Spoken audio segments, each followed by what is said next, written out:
तो बच्चों आज स्टार्ट करते हैं एक्सरसाइज 7.4।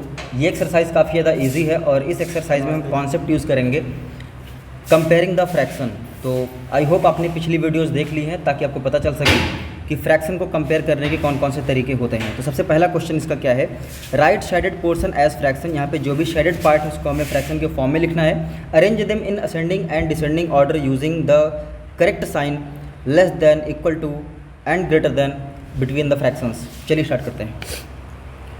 तो इस पहले फिगर में हमें सिर्फ दिए गए हैं सर्कल्स और इसको हम नाम दे देंगे फर्स्ट सर्कल। ये हो जाएगा आपका फर्स्ट सर्कल। इसको हम बोल देंगे सेकंड सर्कल और ये हो जाएगा थर्ड सर्कल। ये हो जाएगा फोर्थ सर्कल। हम चाहे तो यहाँ पे बहुत बढ़ा चढ़ा के लैंग्वेज लिख सकते हैं बट यहाँ पे थोड़ा सा शॉर्टकट लेंगे। तो एक क्वेश्चन हम लोग सॉल्व करने जा रहे हैं, लेट्स सी।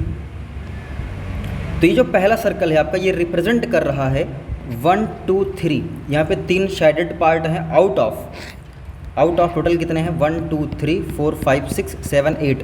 3 आउट ऑफ 8 तो फ्रैक्शन क्या बनेगा 3/8।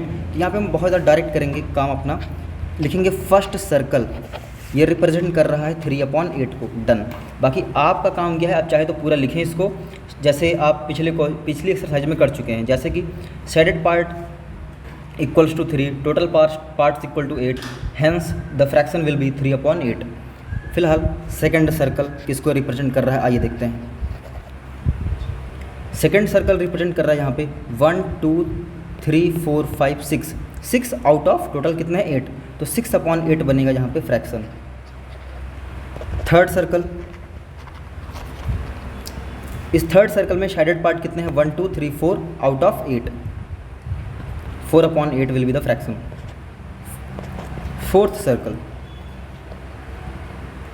तो यहाँ पे फोर्थ सर्कल में एक ही शेडेड पार्ट है out of 8, 1/8 will be the fraction. तो फ्रैक्शन में कन्वर्ट करने का काम तो था ही, साथ आपको इन फ्रैक्शंस को असेंडिंग और डिसेंडिंग ऑर्डर में भी लिखना है। तो इसका असेंडिंग ऑर्डर क्या होगा ये देखते हैं। असेंडिंग मीन्स क्या होता है, from smaller to greater, ascending order. तो जिन्होंने पिछली वीडियो देख ली है उनको ये पता होगा कि यहाँ पे सबसे स्मॉलेस्ट फ्रैक्शन कौन सी है, दैट इज़ 1/8। इससे बड़ी हो जाएगी आपकी 3/8 and then 4/8। The greatest fraction will be 6/8। ये हो गया आपका आंसर। जब इसी फ्रैक्शन को हम इन्हीं सारी फ्रैक्शंस को हम डिसेंडिंग ऑर्डर में लिखेंगे तब क्या होगा, तो जो लार्जेस्ट है वो सबसे पहले लिखी जाएगी, क्योंकि यहाँ पे कौन सा कॉन्सेप्ट यूज़ होता है डिसेंडिंग ऑर्डर में, from greater to smaller. 6/8 is greater than 4/8 is greater than 3/8 and सबसे छोटी फ्रैक्शन क्या है 1/8। तो आई होप ये सेकंड पार्ट आप खुद से सॉल्व कर सकते हैं। मैं चाहूँ तो सॉल्व कर दूँ बट ये काफ़ी ज़्यादा इजी है तो वीडियो लंबी हो जाएगी, इससे अच्छा हम आगे क्वेश्चन पे चलते हैं अब। तो नेक्स्ट क्वेश्चन अपना है इसी फर्स्ट का सेकंड।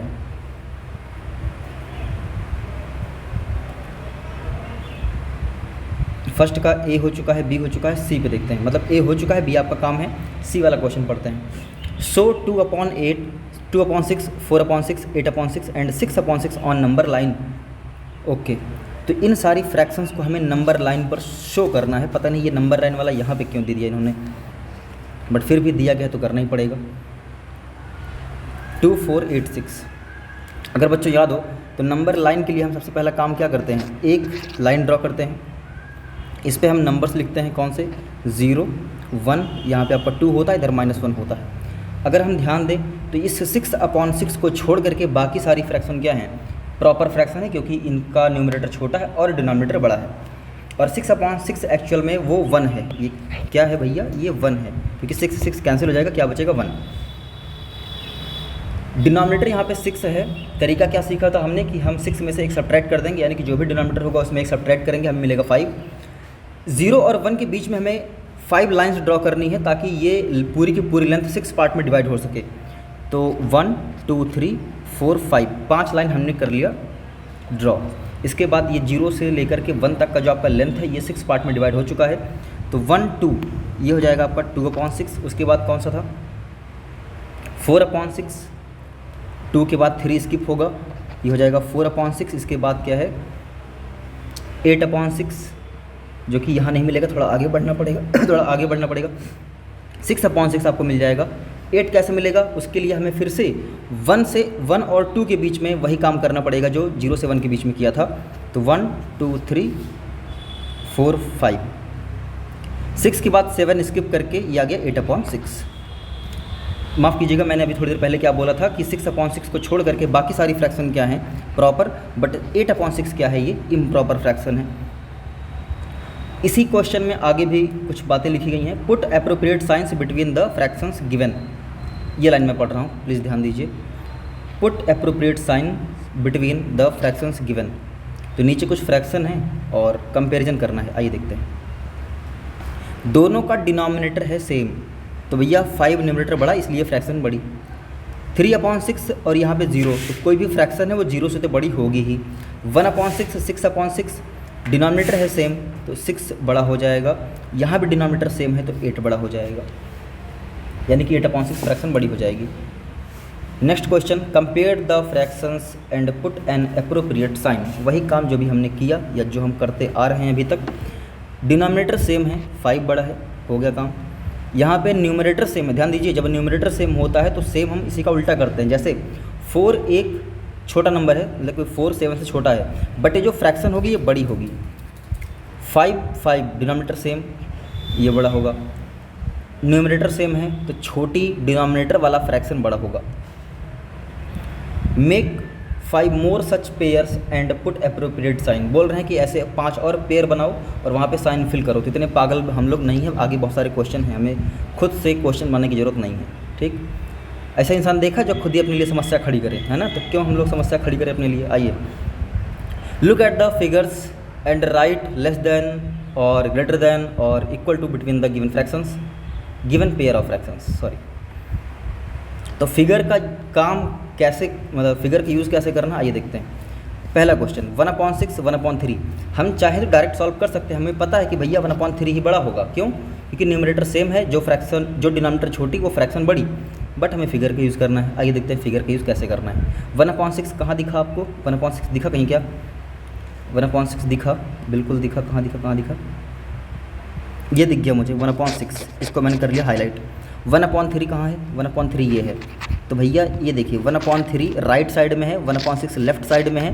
तो राइट साइड वाली फ्रैक्शन हमेशा बड़ी होती है अपने लेफ्ट वालों से, तो इसलिए 1/3 बड़ा है और 1/6 छोटा है। नेक्स्ट 3/4 2/6, आइए ढूंढते हैं।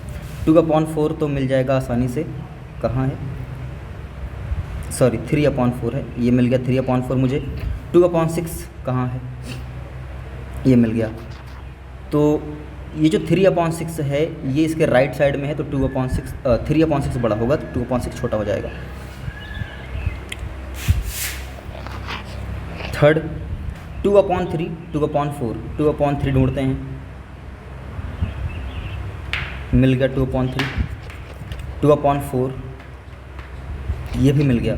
तो 2/3 राइट साइड में है 2/4 के, तो इसलिए 2/3 बड़ा होगा, 2/4 छोटा होगा। 6/6 ये दिख गया एकदम लास्ट में, और 3/3 कहाँ दिखा आपको? ये रहा 3/3। आप देख सकते हैं दोनों कोइंसाइड कर जाएंगे, यानी कि एक के ऊपर एक, तो दोनों फ्रैक्शन इक्वल हैं। 5/6 ये मिल गया 5/6 और 5/5, तो 5/5 राइट साइड में है, इसलिए 5/5 बड़ा होगा। इन्होंने बोला ऐसे और पेयर बनाइए, तो ये गलती हम नहीं करेंगे। How quickly can you do this? Okay, यहाँ पे ये हमें चैलेंज कर रहे हैं कि आप लोग कितनी तेज़ी से इन बॉक्सेस को फिल कर सकते हैं। ठीक है, तो यहाँ पे आपको तरीका कौन सा अपनाना है। अगर डिनोमिनेटर या न्यूमरेटर में कोई सेम रहेगा तब तो मज़ा आ जाएगा, बट अगर ऐसी केस आती है कि जहाँ पे ना तो न्यूमरेटर से मिल रहा है ना डिनोमिनेटर से मिल रहा है, तो वहाँ पे हम अप्लाई करेंगे क्या? Cross multiplication. एक तरीका और होता है, याद होगा आपको, लाइक फ्रैक्शन में कन्वर्ट करके, बस उसमें यहाँ पे अप्लाई नहीं कर सकते क्योंकि यहाँ पे हमें क्विक आंसर देना है। चलिए 1/2 1/5 न्यूमरेटर सेम है, जो डिनोमिनेटर छोटा वो फ्रैक्शन बड़ी। 2/4 3/6 कुछ भी इक्वल नहीं है, तो क्रॉस मल्टीप्लिकेशन 2 6 जा 12 4 3 जा 12, बोथ फ्रैक्शंस आर इक्वल। 3/5 2/3 3 3 जा 9 5 2 ज़ा 10। ऐसा हमने क्यों किया? क्योंकि कुछ भी इक्वल नहीं था तो भैया 10 बड़ा, ये फ्रैक्शन बड़ी। इसके बाद 3/4 2/8, 8 3 ज़ा 24, 4 2 ज़ा 8, तो 24 की साइड हो गई विनर, ये फ्रैक्शन बड़ी। 5 3 ज़ा 15, 5 6 ज़ा 30, 30 बड़ा।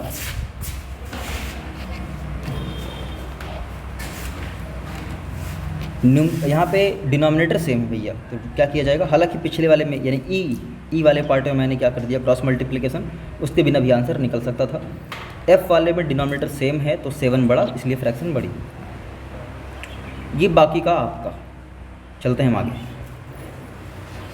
The following fractions represent just 3 different numbers, separate them into 3 groups of equivalent fractions by changing each one two it's simplest form.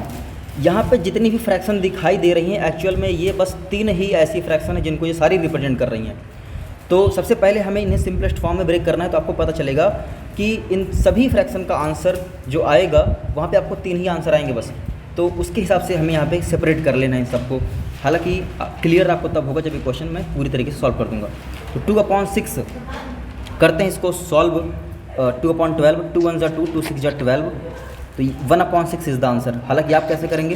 Proper तरीके से जो हमने पिछली बार किया था, यानी कि 2/6 2/12 लिखना, इसको दिखाना कि हम यहाँ पे 2 से डिवाइड कर रहे हैं, ठीक है, 1/6।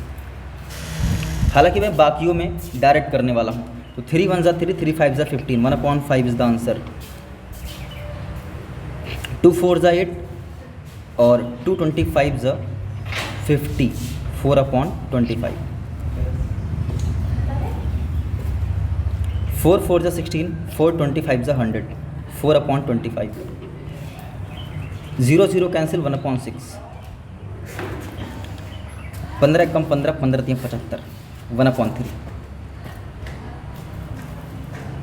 12 5 60, 1/4।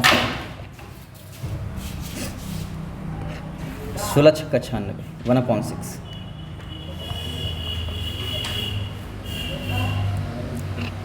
3 4 ज़ा 12, 3 25 ज़ा 75, 4/25। 12 6 ज़ा 72, 1/6। 3 1 ज़ा 3, 3 6 ज़ा 18, 1/6। तो इस तरीके से हमने सारी फ्रैक्शन को कर लिया है भैया सॉल्व। अब आपको यहाँ पे 2 3 ही आंसर दिखाई दे रहे होंगे, या तो 1/5, या तो 1/6, या तो 4/25। तो 1/6 के इक्वल कौन कौन आया है? 1/6 के इक्वल आया ए आया, ई आया और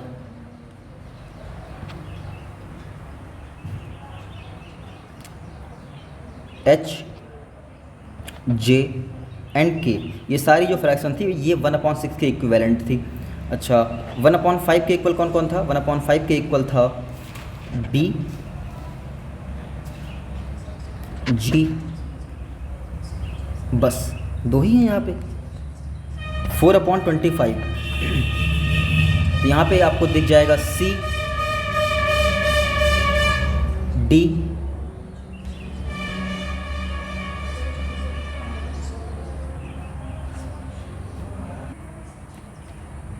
यहाँ पे छोटी सी मिस्टेक है, 15 5 ज़ा 75, सॉरी 1/5 रहेगा यहाँ पे। एफ़ की बात कर रहा हूँ मैं, 1/5 कर लीजिए प्लीज़। तो 1/5 में एक और ऐड होगा एफ़। फिलहाल हम लोग 4/25 काउंट कर रहे थे। तो सी हो गया, डी हो गया, आई हो जाएगा और एल, फाइनली एल।